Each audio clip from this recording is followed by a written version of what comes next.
अभी 12th का examination बहुत ही निकट है, इसलिए हम आज 12th अकाउंटेंसी में से एक चैप्टर जो पार्टनरशिप है, जो लंबा है, उसके अंदर बहुत सारे चैप्टर्स हैं, उसके विषय में बात करेंगे।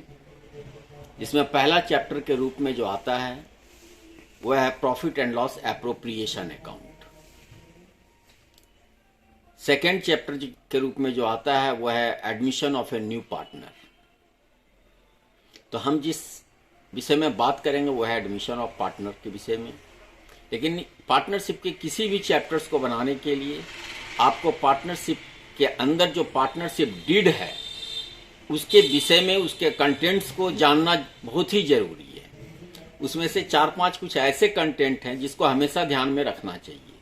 जैसे in absence of partnership deed, यानी अगर आपके पार्टनरशिप के अंदर डीड बना हुआ नहीं है तो उस स्थिति में किसी भी पार्टनर्स के कैपिटल पे कोई इंटरेस्ट नहीं दिया जाता है।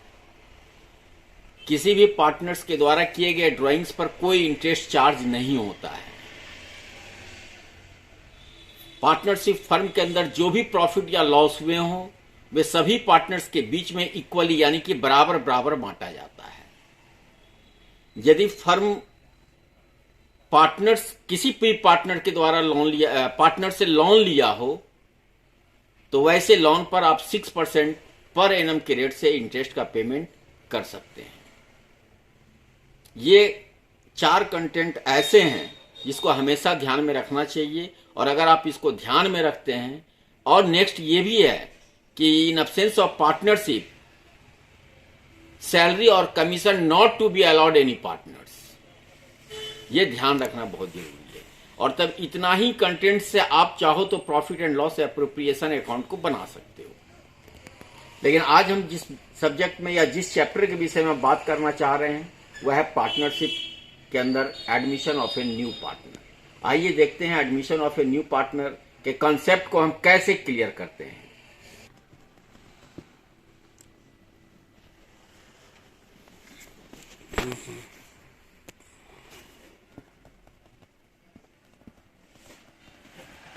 ये admission of a new partner, आपको ये समझना होगा। सपोज किया जाए कि ए और बी ये 2 पार्टनर्स हैं। ये लोग 2020 में अपने फर्म को स्टार्ट किए थे, और अब किसी भी नए पार्टनर का एडमिशन फर्म में हम क्यों लेते हैं, ये आप जान लो कि यदि इन लोगों को फाइनेंशियल प्रॉब्लम हो रहा है, किसी तरह का फंड का कमी महसूस हो रहा है, तो ये लोग चाहे तो किसी नया पार्टनर को एडमिट कर सकते हैं ताकि फंड का अरेंजमेंट हो सके, या इनको वर्किंग हैंड का जरूरत हो तो उस कंडीशन में भी ये लोग नए पार्टनर को एडमिट कर सकते हैं। आइए अगर हम ये देखते हैं कि ए और बी मिलकर 2020 में अपने फर्म को स्टार्ट किए थे। आज इन लोग किसी कारण से एक नया पार्टनर जो कि सी है, इसको ये लोग लेना चाहते हैं, तो आखिर इनके बीच कुछ टर्म्स और कंडीशन भी बनते हैं। वो क्या है ये समझने होंगे। ए और बी जिसको आप देख रहे हैं, अगर किसी तरह का कोई एग्रीमेंट नहीं बना हुआ है तो ये लोग इक्वल पार्टनर हैं। लेकिन अगर ये एग्रीमेंट बना हुआ है कि नहीं, ये लोग 2:1 के रेशियो में प्रॉफिट का डिस्ट्रीब्यूशन करेंगे, तो कोई प्रॉब्लम नहीं है, 2:1 में ही बंटेगा। लेकिन आज अगर सी नया पार्टनर के रूप में आ रहा है तो सबसे पहले आप इस सी को न्यू पार्टनर के रूप में आप कह सकते हो, या इसको आप इनकमिंग पार्टनर कह सकते हैं, इनकमिंग पार्टनर। और ये जो ए और बी है ये कहलाता है ओल्ड पार्टनर। ये क्या कहलाएगा? Old partners. अब ये देखिए कि ये टर्म्स और कंडीशन क्या बनते हैं।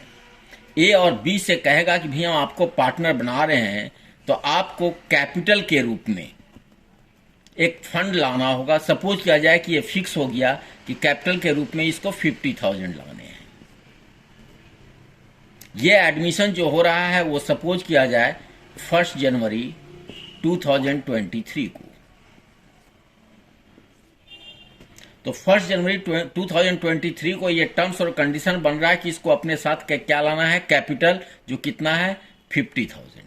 अब आपको ये ध्यान देना है कि इस कैपिटल के रीजन से ही केवल ये पार्टनर नहीं बन सकता है। बल्कि ए और बी मिलकर के इस फर्म को स्टार्ट कब किए थे? 2020 को। तो आज 2023 में इस फर्म का अपना कोई गुडविल या कोई रेपुटेशन, क्रेडिट मार्केट में साख बन चुका होगा।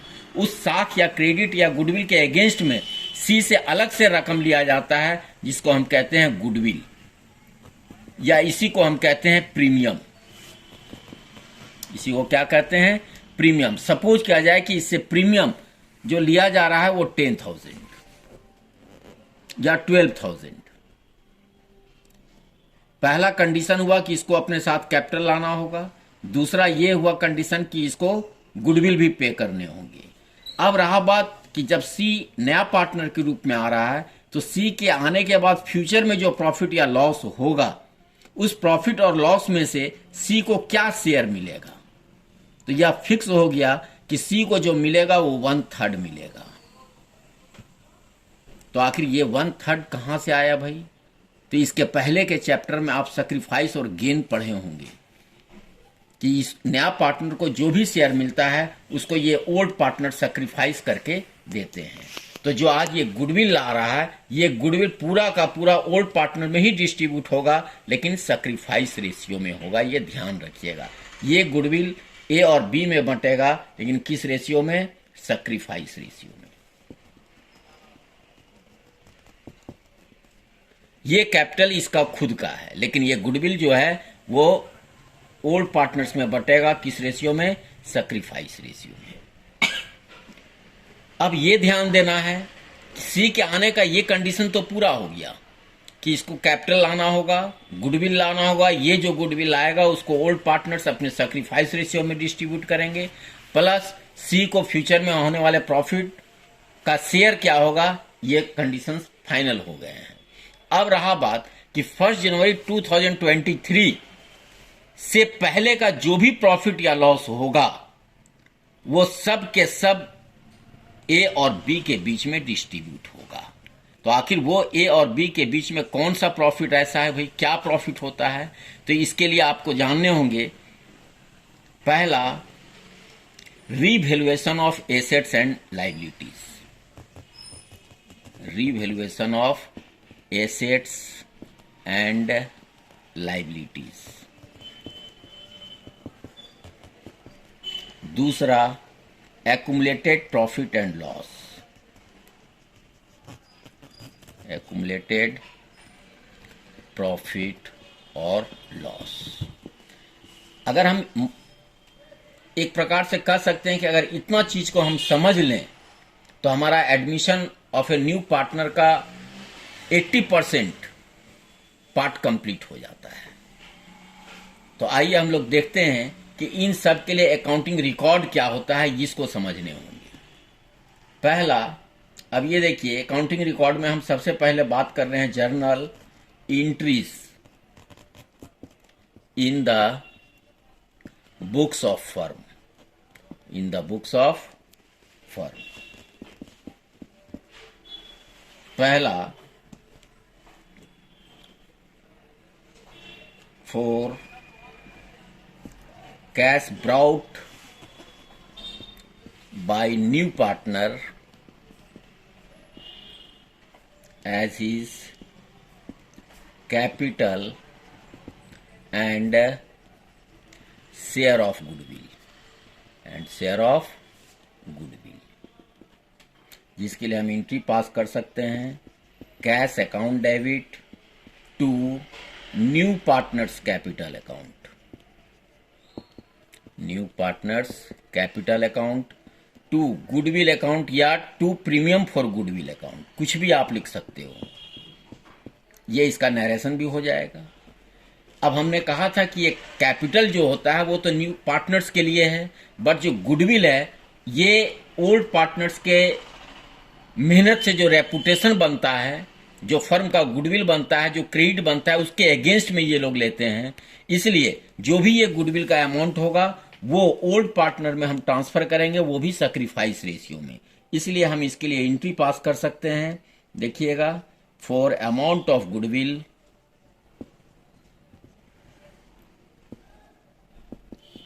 Transfer to old partners, transfer to old partners in their sacrificing ratio, in their sacrificing ratio। तब इसके लिए आप एंट्री पास कर सकते हैं, goodwill account debit to old partners capital account, old partners capital account. अब ये देखिए, जब नया पार्टनर गुडविल को लाया था तो ये गुडविल ट्रांसफर हो गया है किस में, ओल्ड पार्टनर्स में। अब जब उसके नाम पर ये हो गया तो ये ओल्ड पार्टनर्स चाहें तो गुडविल को विड्रॉ भी कर सकते हैं, या चाहें तो गुडविल को फर्म में ही छोड़ सकते हैं। तो अगर फर्म में छोड़ते हैं तो इसके लिए कोई एक्स्ट्रा एंट्री करने की आवश्यकता नहीं है, बट अगर ये गुडविल को विड्रॉ करते हैं तो उसका अकाउंटिंग ट्रीटमेंट आपको करना मस्ट होगा। इसलिए थर्ड एंट्री जो पास होता है वो है for amount of goodwill, amount of goodwill withdrawn by old partners, withdrawn by old partners। और तब इसके लिए हम एंट्री पास कर सकते हैं old partners capital account debit